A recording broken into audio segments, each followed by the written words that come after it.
In this video tutorial, we accomplish a few missions, 3 of them.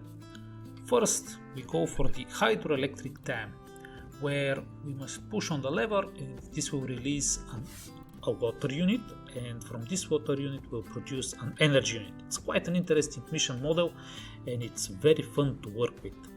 We load and then we have to push on the lever. Second, this yellow mission here, the O platform, and third, the energy storage, where we should precisely drop a few energy units, and additionally we must somehow pull one of the parts from the energy storage and bring it back to base. These are 3 missions, and we do it with one robot, the Kriket box robot, along with a few attachments. Let's see how we accomplish this mission. Find this and more tutorials at FLLCasts.com.